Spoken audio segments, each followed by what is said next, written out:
What's going on, everybody? Brandon Barry here with another episode of the Padded Room Podcast. I have two amazing guests today. We have the infamous legend on all social medias, Zach Cooper. And on the end, first time in the Padded Room with us, Greg Craver. He's going to be on and popping. He is our wrestling connoisseur. Today, if you haven't noticed, it's definitely going to be a wrestling day. Introducing our guest star here, the legend himself, Zach Cooper. I appreciate you, making me feel like I'm, this, big deal. It's crazy how wrestling goes, man. I started out at 15 years old, which is looked down upon. And 15, huh? 15 years old, I started out doing commentary for some local shows, and then I had someone come to me. They said, you're too big to be doing commentary. You need to do something else. And I was like, well, I'm not wrestling. That's about as far from what I want to do. So I started managing, and then I ended up moving my way up through some pretty big companies as a manager, and then somebody found me and said, I don't want you to manage anymore. You are wrestling. You're doing it. Nice. And then been wrestling for about 3.5 years, and things kind of just went nuts starting last year. Awesome. I can't believe 15. Yeah. That's kind of crazy because it's a big industry. I've been family friends with a former WWE, ECW, TNA, WCW wrestler, and Big Vito. He was a part of the Mama Lukes and ECW, and he toughest guy to ever wear a dress in the WWE. I met him when I was younger, and his one lesson to me was do anything else but pro wrestling. You can do so much more. And I was like, this is what I want to do. And so he basically accepted it. It was like, you do you, go for it. And that's kind of how it ended up happening. I basically did what he told me not to do. Yeah, I feel like that's what kind of happens a lot of the times is that people tell us don't do it, and that actually makes us want to do it more. But it's gotten to you to where you are. It started that path, so it's obviously was a good choice. Yeah. Because you've been successful. You've been all over the place. You've been touring. I think you just got done touring, and you got another show this weekend. Right? Yeah, it's insane. My first wrestling show that I did as a professional wrestler, I wrestled at the Gun Highway Flea Market for 3 people. And I was wearing a shirt, a Walmart shirt, and Zuba's pants. And now the prophecy is true. Now I actually just booked, as of last night, I booked a 2-week tour going to London and Germany in 2019. Dude, that is awesome. One of the biggest things is because I want to stay relevant within this conversation. I'm an avid wrestling fan, but to the knowledge and the degree of these two guys, I'm definitely third in line here. So I guess the biggest thing to make sure I stay relevant is that we're going to talk about old school wrestling versus new school wrestling. And depending on how old you are would definitely obviously determine what your old school wrestling is. But I think you'll be surprised that these two guys, if they start picking their old school top, they're going to bring up some names that I'm sure everybody knows. Oh, yeah. So, Greg, if you want to go ahead and start, man. Jump right in. My grandfather started, he would just turn on Monday Night Nitro, Monday Night Raw, anything that was on TV wrestling-wise, WCW, WWE, or WWF back in the day. Hated it as a kid, bro. I hated wrestling. Really? I was like, Grandpa, let's watch TV, let's watch cartoons. Nope, that was his TV. And I fell in love with it after watching it for so long, and I just... From then on, I think what really changed me was Stone Cold and The Rock. Obviously, I was 26, and so my younger years was their, heyday, the late 90s, early 2000s. See, I have something to talk about on that. You ask me about wrestling, instantly, all I hear in my head is glass breaking, Austin 316 popping up. He would say, the baddest son of a bitch walking down, and he had kind of like a strut, he was yapping the whole time. Instantly, that's where I go. I Today, Junior? Got goosebumps. That's my inner child coming out. The second one would be just when everything's going crazy or somebody's dropping an awesome promo, all of a sudden you would say, if you smell. Oh, yeah. And it was just dude, electrifying. Yeah. People lose their stuff. It didn't matter if you were 65 years old or 6 years old. You knew who that was. And I guess this brings me to this point. John Cena, I love you, but what the hell do they say when you first come out? What is that? What is that?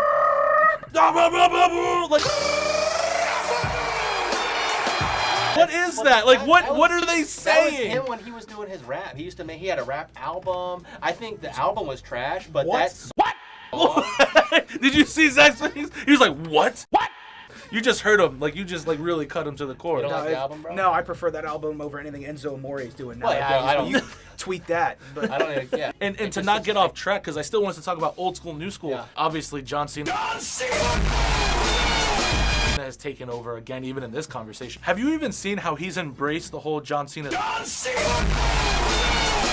Sucks. So it's dun dun dun dun, and then people are literally John Cena. Sucks, and he embraces it. He's like, come on. How did he it's crazy how week to week, even guys like The Rock, they've played the villain before, right? Yeah. It's just, how does that end up happening so fast? He's one of those guys that everybody loves to hate nowadays. John Cena Just stop it. is a face at the end of the day.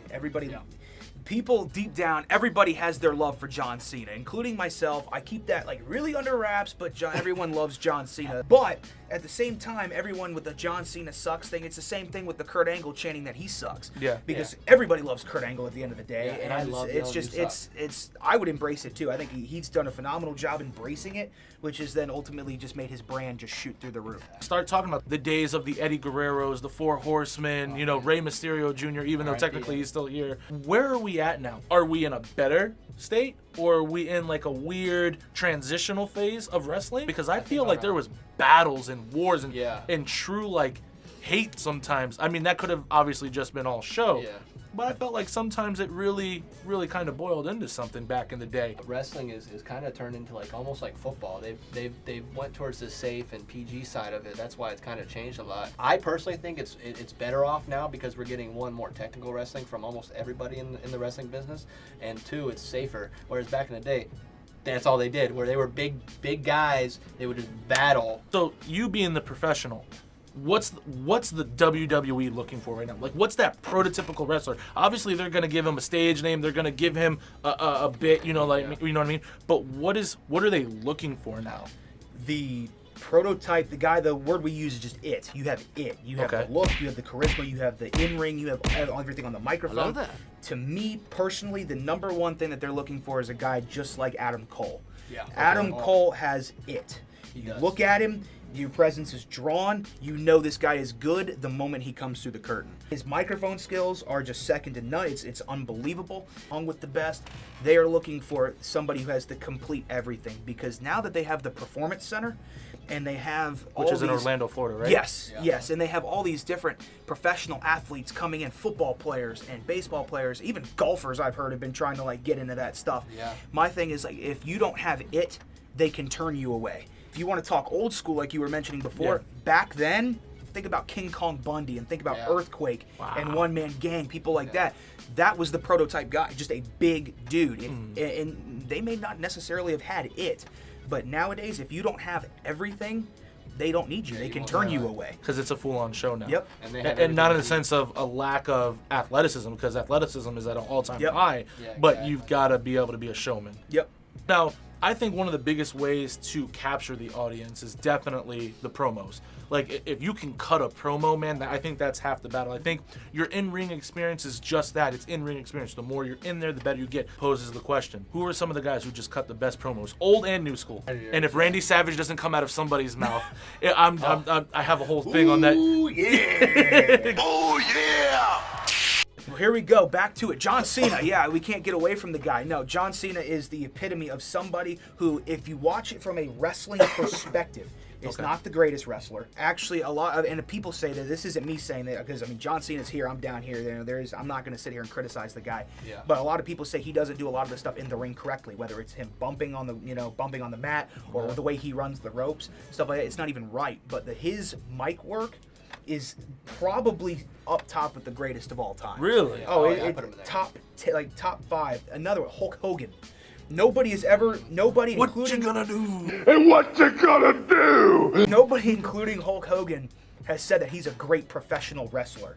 But Hulk Hogan is one of the greatest characters of all time, which is the reason why he is who he is. Now, John Cena, it's the same type of deal, but he's in a world where everybody sees him. Social media, his icon was created during the social media era, and I think that's where I think John Cena's mic skills, again, because athleticism's everywhere. If you're not athlete, they're going to chase you away, because they have somebody in the back that can do flips and do slams, but if you can't get on that mic, but also have that athleticism, he had enough of it, I think, but also that mic skill of what he was able to do, it was amazing. And something funny, and I think you'll definitely recognize this, and you will too. There are two wrestlers right now, two of the best wrestlers in WWE are not getting pushes, and they're actually falling behind because how they're just, not only it's Shinsuke Nakamura and Asuka. Both of them can barely speak English, but on top of all that, they are two of the best wrestlers in the company, but they're not getting a push because they can't speak English. But the problem is they can't speak. They just can't speak, period. And it's killing them right now. And that's why they were so good in the Indies. A lot of wrestlers, Titus O'Neil, same type of guy. Huge. He's like, what is he, 6'7", 6'8", something huge. And his wrestling skills are awesome. He gets on that mic, he stutters, he misplaces words and re-says words. Vince don't like that, man. I was watching something the other day and reading some of the press that came out because there was a big thing about why isn't Vince McMahon as prominent within the ring and on TV anymore as he used to be. And the very short answer was that he feels that he's a little bit too old as far as how he looks to be on TV all the time. So he picks and chooses, and he's kind of handed over the torch over to Triple H. Yeah, and, exactly. And I guess it makes sense because, I mean, eventually he's just going to sound like a crotchety old man if he's out there yelling at everybody all the time. But let me tell you something. That SOB can cut a promo. Oh, yeah. You think he's going to have an aneurysm in the middle of the ring when he gets angry. It's so cool to see what Triple H Yeah. has done, because the cool thing, and I don't mean to get like super off topic, but I'm going to make like a huge point. Yeah. Triple H is bringing that old school back to NXT. Look at what Tommaso Ciampa is doing with Ciampa's social media. amazing. He has built himself to that 80s and 90s heat that people were getting in the Attitude Era. they hate That's him. lost They nowadays. hate him. It's They lost. hate It's Ciampa, completely lost nowadays. People cannot stand that man. So Triple H, it is all him in NXT. Now in WWE, the way it is there are producers that write the shows, there are writers, all that stuff, but all of it at the end of the day is presented to Vince, who will then make the final say. Yeah. So for some of the people, like you said, bringing back the old school and things of that nature, one thing that's been old school even before Superfly Snuka and stuff, things like that, right? Even back then, what's been the constant for people who are naysayers of wrestling? What do they say? Oh, it's fake. My biggest thing in this, because I love when everybody can kind of put their 2 cents in. I think this is definitely a topic that everybody should be able to. And when you really think about it, it's kind of like baseball, right? If you're on PEDs, whatever the case, well, it doesn't matter. Like, you can either hit a curveball or you can't, and that's kind of how I chalk it up to wrestling. But when you get hit by a chair, you get hit by a chair.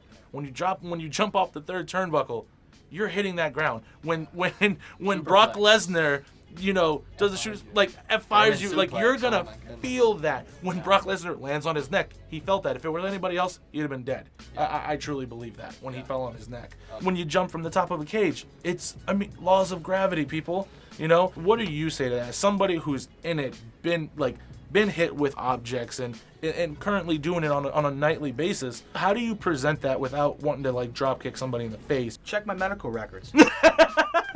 That's like my whole. I'm surprised you still have coverage. Well, the whole thing is this, okay? It's like people say that wrestling's fake. People know me, and who's watching this, they're gonna know. Yeah. Last year, I kicked the pain pill addiction issue. Wow. But guess what? You wouldn't have that stuff if wrestling was completely fake. Yeah. You wouldn't be sitting there. Like right now, I have a torn PCL and meniscus in my knee, but I'm still wrestling night after night after night. It's just one of those things where it's like, yeah, you get injured. Well, everyone's like, you can get injured playing anything. Like, you can be injured doing ballet. If I could list all my injuries, this interview would take another 3 hours. Like, the people say wrestling's fake. Step in the ring with me. Give me 5 minutes of your time. Yeah. Because the way people think, it's bouncy. No, man. The way it's wood, this much metal, that much wood, that much padding. And that's Yeah. it's like, if you want to sit there and think a wrestling ring is comfy, get in there, take one bump, and they say, wow, that knocked all the wind out of me. So that's all I say to people is, look at my concussions. Look at my shattered noses. Look at my torn ligaments in my knee. Look at my blown out elbow. How old are you? 21 years old. So that's 6 years. Yeah. 6 years and he already has all Look at all that. And I don't have the business experience. I have a fan love. Wrestling, the aspect is the entertainment. The moves they do, that's all real. But at the end of the day, yeah, if I'm, I'm not hitting you. At the end of the day, I might nick you every once in a while, but I'm not really hitting you. But at the end, that's not what it's about. I am about to shock everybody and make this point. Ooh, drop it. You just made a hell of a point. Pro wrestling is not UFC. It's not boxing. It's its own thing. Exactly. Just like arena football is its own thing. People True. compare arena football to the NFL. Yeah. Two It different is a things. completely different thing. That's the way I look at it. So yeah, wrestling is sports entertainment. Yep. This is sports. Yeah. Sports. And people think the blood's Oh, no. fake. That's my favorite. That's all. That's my big favorite. Is when you bleed, you got like those blood packets that you pull out of your tights. That's definitely not how that works. Let's take this into consideration though. Even if it is fake, right? Old school, new school. How'd they bleed old school? Razor blades. Have you seen Razor blades. Do you think everybody was taping the wrist because they're like, out of all of my body parts that are going to get messed up right now, I need to tape my wrist? Yeah. No, there were razor blades in there. And you see them a lot of times. They are cutting their forehead or they're cutting above their eye. You want to talk about being committed to a craft? Yeah. Somebody tells you, hey, you need to bleed after this move. Take out a razor blade and cut yourself until Slice you your bleed. forehead, yeah. What? What other sport does that? Yeah. And I guess just it's even crazier because I remember hearing stories about they cut themselves so often, especially on the forehead, that they would build up so much scar tissue that they would really, it would be hard for them to start bleeding in those areas, which that's crazy to even think of. So I guess when you start hearing about like old school stories like that, I think one of the coolest things to kind of transition to, especially with you being where you are right now, is like kind of some of like what happens in the locker room, like some of like, or like on the road, like stories and stuff like that. Like I'm sure it's got to get crazy because I'm sure just as crazy as it gets to make people think that they hate each other on TV, there's got to be like some of the coolest relationships off camera and funny stories. So like if you can, without getting in trouble or messing up your contracts or anything like that. Oh, he waved it to the wind.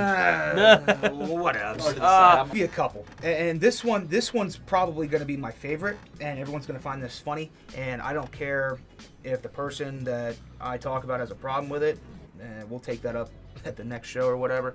My big thing. So, in wrestling, you're given times, okay? Because if you're on television, commercials, sponsorships, all that stuff, you have to get that stuff in. So you're giving a specific time. You must get in this time and get out in this time. Working a local indie show over in Fort Myers at a community center. It's the only promotion over there. It's a pretty big deal.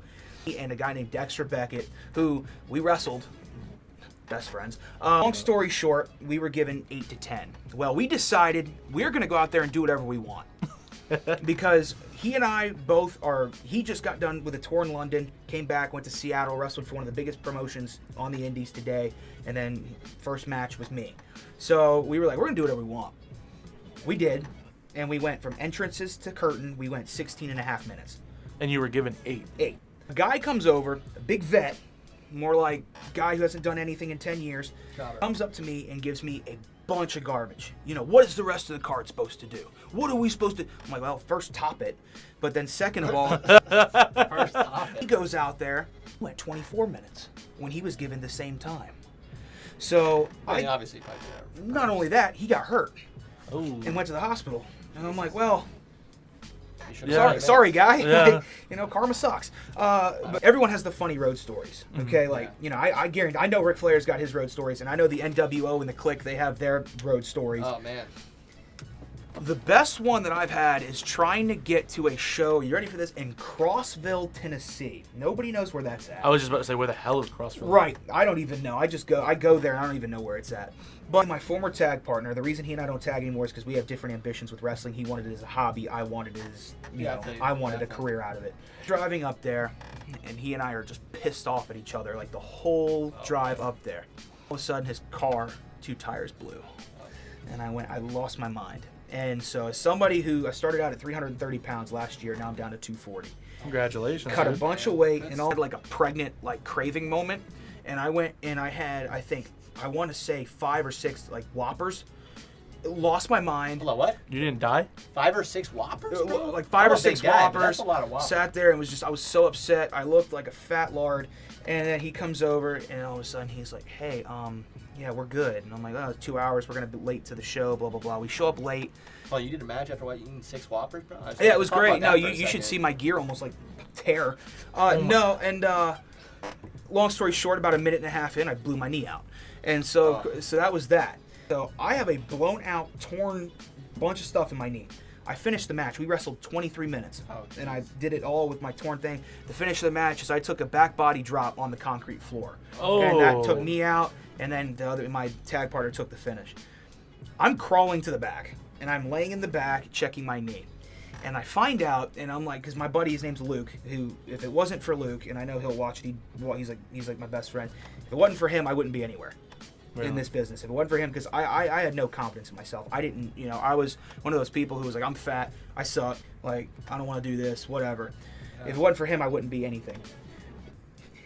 He comes to me, he's like, bro, we got to get you to the hospital, we got to do something. I'm like, let's just drive, we got another show tomorrow, we got to get to the next town. I get in the car, he gets in the car, where's my tag partner? So, everyone's heard of the app Tinder, and he reaches out to this 400-pound, awesome Kong lookalike, and long story short, he's in her car. And I'm like, this is disgusting. What are you doing? How can, that's just gross. So I sat there for over half an hour, torn knee, laying in the back, ice, heat, everything, just screaming. And he comes back, hey man, I'm like, what do you mean, hey man? He's like, we're good, right? We can go. No. was I'd like, be like, no. yeah, you're asking to walk. I was like, no. And yeah, we ended up getting back late. Everything went nuts. I ended up wrestling the show the next night. Got main evented a show with a guy named Gabe Lacey, who's like 6'8", 320, OCW champion down over in Ocala. He's a great wrestler, and we ended up killing it. And like the whole thing just went nuts. And so that to me is probably one of the funniest between car blowing, knee tearing, Yeah, I'm fat kinda- chicks, like 6 Whoppers. 6 Whoppers. Sounds. So Is first this- off, how did you even wrestle the next night with the blown out knee? That's a question I want. Well, I Because it's fake, bro. yeah. Yeah, you're right. No, I Because I've never felt that. So you wear so Would you compression and I wore a knee pad, Mhm. second knee pad, third knee pad. Every 30 minutes, I would take BioFreeze and just shock my knee, and I would try and keep it as cold as I could where I couldn't feel anything. And I went out there. you probably felt amazing after. It was great. I went out there. I wrestled, and about 2 minutes in, after I do something called a spinning heel kick, where the guy comes off the ropes, jump, post off this leg, jump, and spin kick the guy in the face. And when I did it, I was like, oh god! And the thing completely just went again. Wrestled another 15 minutes, went up to the second rope, did a corkscrew flip off the second rope, landed on him. This is the horrible part. My knee gave out midway through flip, and I ended up not being able to land where I was supposed to, and I ended up sitting on his face and like busted him up. Yeah, I know, crazy, right? Wrestling's fake. Yeah, it is. And then Wake up. so And yeah, this is post 5 Whoppers. 6 Whoppers, guys. Six, You're my messing bad. up I'm already. still My bad. I'm still working that off. But no, and that's basically how that goes. So how did I do it? You just do it. It's like one of those things. Grind, man. I've seen there are dudes in WWE right now who have needed surgery for probably a year and a half, 2 years. Rey Mysterio wrestled for like 5 years and then finally got the knee surgery that he needed. And like you do what you got to do. That's You the know, grind of and And wrestling, that's what man. doing all the crazy And things that's that why he does. that's why your mentor, Big Vito, right? Yep. That's why he said, "Don't ever be a wrestler," because look at this, bro. You're 21, and at the end of the day, you do it for a certain love. Yeah. That's as a fan, I know that this happens. Look at Ric Flair's. So to wrap this up, I think one of the funnest ways to do this would definitely be talking about some of our top 5s. But yeah, you're gonna put Cena, Okay, who are the other ones? Ric Flair, of course. You got Woo! Shawn Michaels, Stone Cold, and I'm only biased on this, but Triple H misses my top 5 because of The Rock and Stone Cold, only because of that. If they never existed, Triple H would be there. And Triple H will always go down as one of the greatest, but in my opinion, he just never was that level. Zach, I'm gonna blow everyone's mind. do it. Number 1, Chris Jericho. Is this in order? No, yeah. Oh yeah. Oh, It's in wow. order. I'm okay with that. Chris Jericho has not only done everything, Yeah, still doing it. he too. is still doing it and killing it. He is in New Japan wrestling Kenny Omega, who Yeah. is the greatest wrestler alive today. Chris Jericho's doing that. He's done everything in WWE times 10. He's done everything in New Japan that people have been striving to do. He's already done it. He has The some man music. has a freaking cruise coming Yeah, up. his He band. has a band that I just saw a week and a half ago. Phenomenal. He has a best-selling book. He is the only thing he hasn't done is made the Marine, which is good. He, Damn. That's what- John Cena is not going to be on your top 5. Yeah, is he? no, John Cena started I figured the that. Marine, yeah, okay? he's done everything. But on top of all that, he's easily one of the best on the microphone, Yeah. one of the best in the ring, and he knows how to stay fresh. Yeah. Like, Number you- 2. Triple H. Triple H is still, and you watched it, if you watched the last WWE show that they did, what was it, in Australia? Super Was it show, like- yeah. And a super show, that man could still compete. The Undertaker, to me, he's next. He's 3. Taker's 3. Taker's 3. So we're okay. But Who's number? Triple H can still go with anybody. He can Yeah. still go. Gotcha. Undertaker's 3 because guess what? He was like I can't remember what his first gimmick was. It was like It was WCW. Angry Mark Calloway Yeah, or something yeah, like that's that. it. I remember. Something like that. And look what he's done. Yeah. But not only is he a heck of a character, but he's done everything there is to do times 10. Yeah. Is 4. Shawn Michaels has to be up there. Yeah. Shawn Michaels is probably the best sports entertainer Yeah. of all time. He's done it all. He's just got it all. He's got it. 5, if we're going off just of all time, personally, it's got to be The Rock.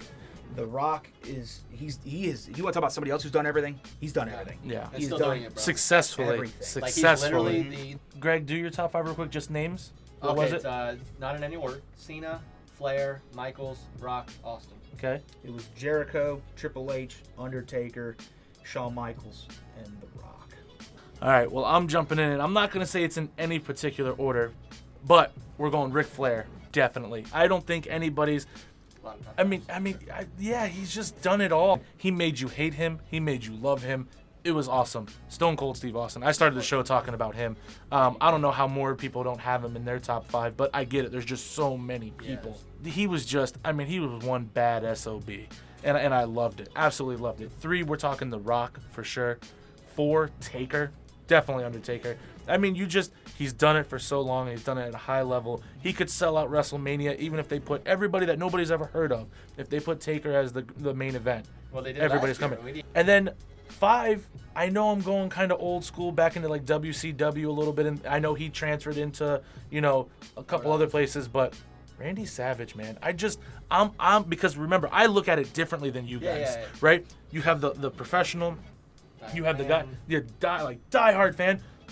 I'm the guy who loved just to watch it. Yeah. It will be a random Tuesday afternoon, and I will put on Randy Savage's promos, and just watch him yell at Mean Gene and pull out the creamers. Mean Gene, the cream always rises to the top. I hate that Hogan's left out of my top 5, but it is what it is. Hogan was an icon, but Hogan, I don't know, man. Just for me, it's just he's in the top 10 easily top 10. Yeah. He can't be top 5 for me because he just wasn't able to. I don't know.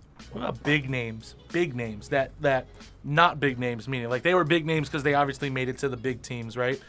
Obviously the big leagues like WWE, WCW, things like that. They made it, but old school people and for new school, kids in the 90s growing up. Remember Mark Henry and Sexual Chocolate and stuff like that? How funny is that, though, just to hear that name right now? Because you probably haven't thought about it in a long time. Or Vicious Sid. Yeah, Sid Vicious and D'Lo Brown. Remember D'Lo Brown? Mm-hmm. Right. What? Even just the Dudley Boys who just running promos. I don't think they get enough credit. I don't think the Dudley Boys get enough credit. The Hardys get more credit. You want to talk about someone who doesn't get credit, and it's so cool because I'm honored to be a part of.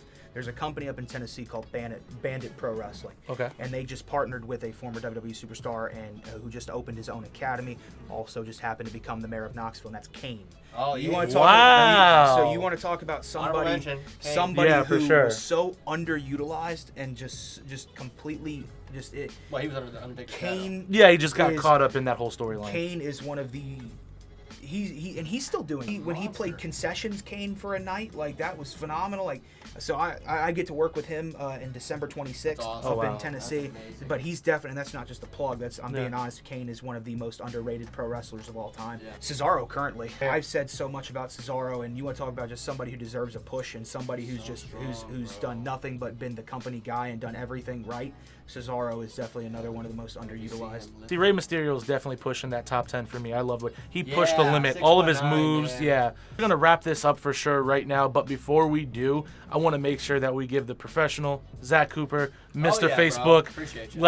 I want to give you your 2 minutes of just, plug whatever you want. Your merch, your next show, whatever the case is, and then we'll wrap this thing up, dude. So I got my next show is I will be. All right, no, I'm just kidding. Go ahead. Fine. I'm just kidding. I'll be heading up to Ohio next week. I'm being flown up there to work 2 different shows, QCW, which is Quaker City Wrestling, and I'm working for another company, Mid-Ohio Wrestling. I'm excited to do and be a part of those.